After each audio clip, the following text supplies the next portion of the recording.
Olá, bom dia para você. Eu sou João Pedro Coutinho e o BDM começou. Vamos para os destaques de hoje. A União Europeia e o Canadá se posicionaram com firmeza contra as ameaças de Donald Trump sobre a Groenlândia nesta terça-feira, durante o Fórum Econômico Mundial de Davos. Convites feitos pela Casa Branca para integrar o chamado Conselho de Paz começaram a vir a público, expondo divisões diplomáticas. O presidente da França, Emmanuel Macron, propôs ao colega americano Donald Trump a realização de uma cúpula do G7 na quinta-feira em Paris, com a participação da Rússia. O turismo internacional bateu um recorde histórico em 2025 e o Brasil teve um papel importante nesse cenário. E no esporte, João Fonseca, de 19 anos, foi prejudicado por uma lesão nas costas e foi eliminado logo na primeira rodada do Aberto da Austrália. Chega mais! Hoje é quarta-feira, dia 21 de janeiro de 2026. Começa agora o Bom Dia Mundo.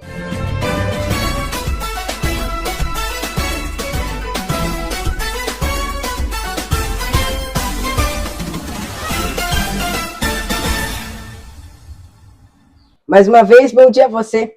A União Europeia e o Canadá se posicionaram com firmeza contra as ameaças de Donald Trump sobre a Groenlândia nesta terça-feira, durante o Fórum Econômico Mundial de Davos. O Parlamento Europeu também anunciou a suspensão do processo de ratificação do acordo comercial do Bloco Europeu com os Estados Unidos.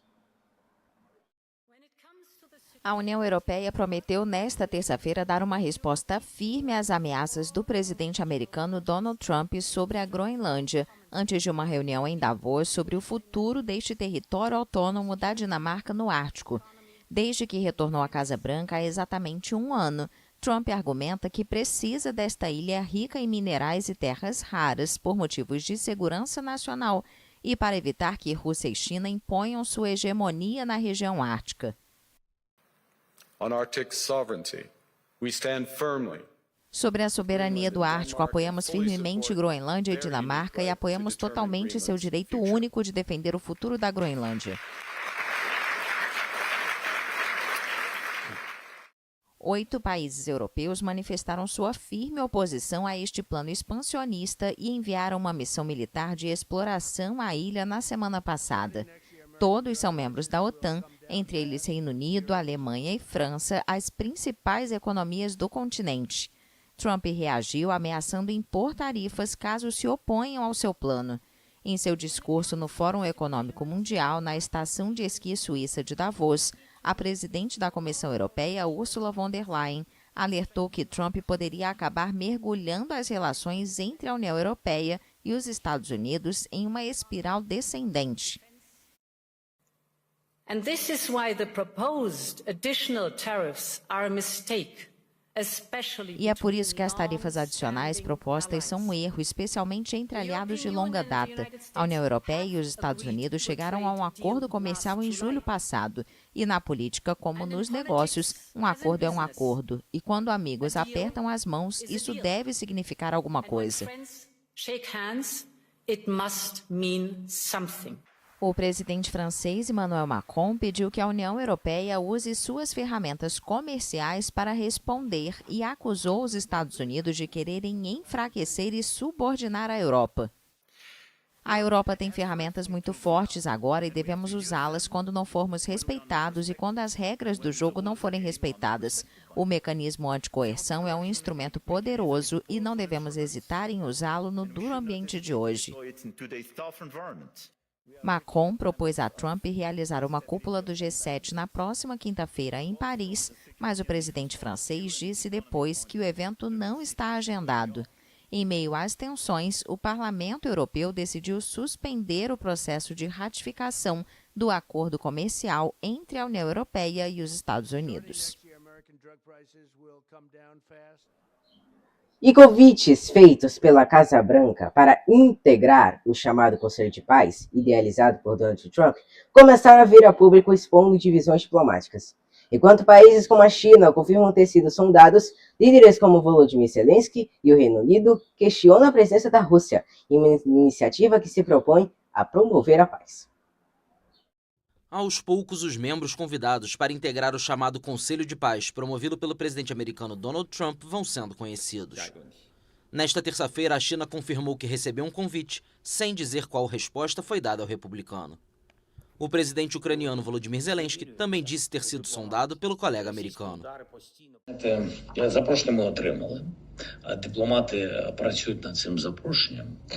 Recebemos o convite, nossos diplomatas estão trabalhando nisso. Acho que a primeira questão, falando francamente, é que a Rússia é nosso inimigo e Belarus é sua aliada.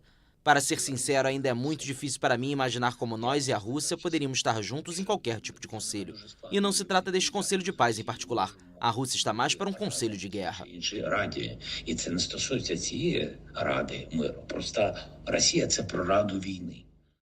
Em um discurso ao parlamento britânico, a ministra das Relações Exteriores do Reino Unido, Yvette Cooper, foi na mesma linha de Kiev e afirmou que Putin não é um homem de paz e não deve pertencer a qualquer organização que tenha paz no nome. Na segunda-feira, a Casa Branca informou que, além de Putin, o primeiro-ministro húngaro Viktor Orbán e o primeiro-ministro canadense Mark Carney também foram convidados para o projeto, a ser presidido pelo próprio Trump.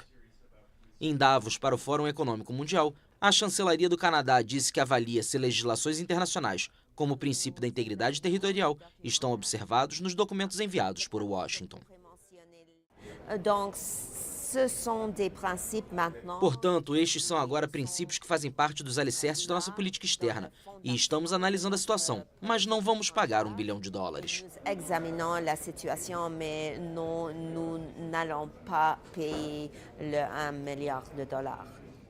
O valor citado pela chancelaria canadense se refere ao preço que constam em estatutos aos quais a AFP teve acesso.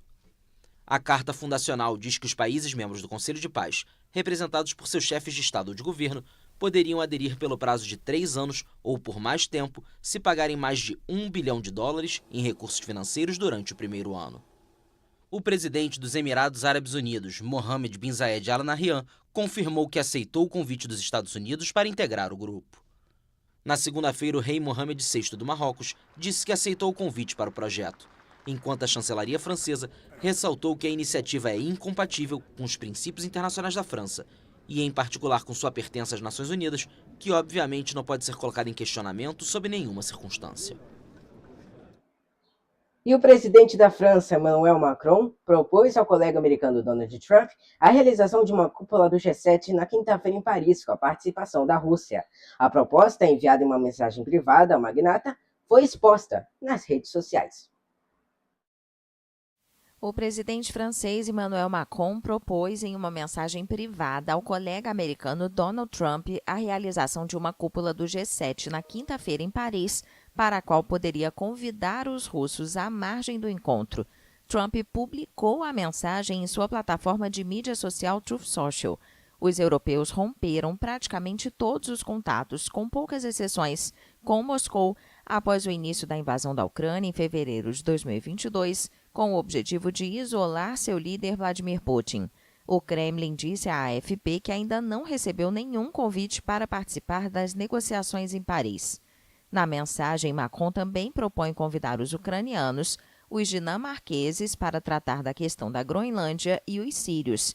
A mensagem foi confirmada nesta terça-feira pela equipe do presidente francês.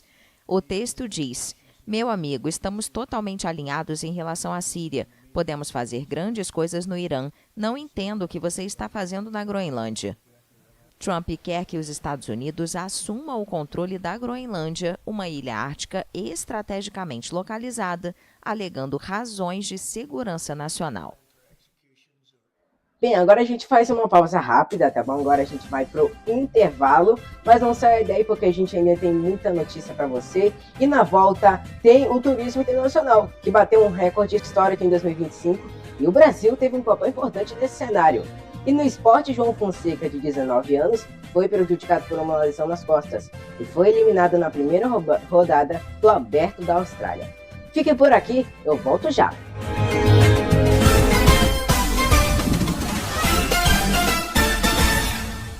De terça a quinta, as informações da tarde com Caio Teles, no Boa Tarde Mundo, às 13 horas. Sábado News, todo sábado de manhã com Eduardo Elau, às 9 horas da manhã.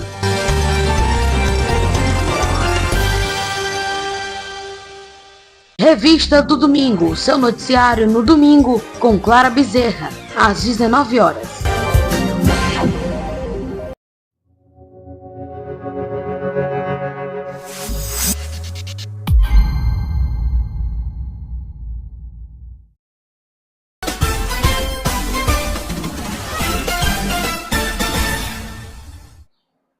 De volta com o Bom Dia Mundo, e o turismo internacional bateu um recorde histórico em 2025. O Brasil também teve um papel importante nesse cenário, com um crescimento de 37% nas chegadas de viagens internacionais. Vamos conferir aí, ó. Roda a reportagem.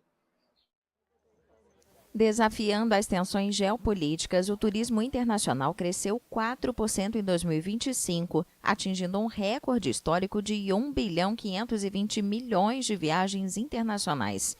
Os dados foram divulgados nesta terça-feira pela ONU Turismo. Segundo a Agência das Nações Unidas, sediada em Madrid, a receita do turismo aumentou 5%, chegando a 1,9 bilhão de dólares, ou mais de 10 trilhões de reais na cotação atual. Os números foram impulsionados pelo forte crescimento na África e na Ásia e pelo notável crescimento no Brasil, com um aumento de 37% nas chegadas.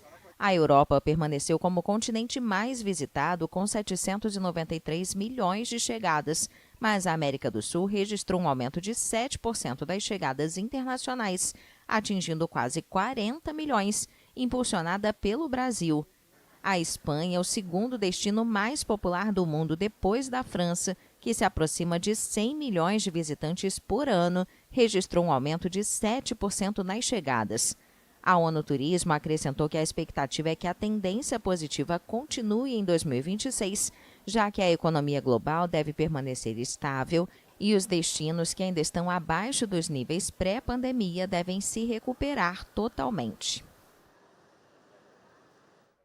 E agora, falando de esporte, Roger Federer havia dito antes do Aberto da Austrália que o céu era o limite para o promissor tenista brasileiro João Fonseca, de 19 anos, mas nessa terça foi prejudicado por uma lesão nas costas, sendo eliminado logo na primeira rodada. Vamos conferir a reportagem.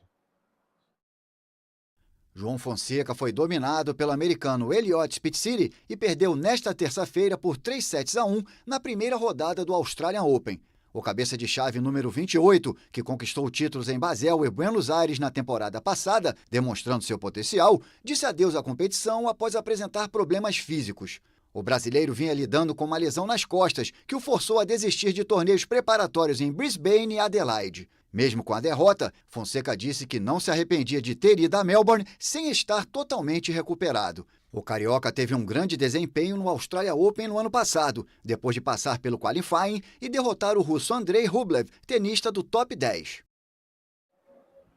Bem, esperamos que o nosso brasileiro João Fonseca, fique logo bem e fique melhor dessa lesão. Por hoje é só, gente. Passou muito rápido. Para rever nossas reportagens e a edição de hoje, volte o vídeo aqui no YouTube. Não esqueça de seguir nossa página no Instagram, @tvmundialfc. E para ficar bem informado, siga @05notícias, nosso portal. Semana que vem, 8h30 da manhã. Tô te esperando aqui. Tchau, gente!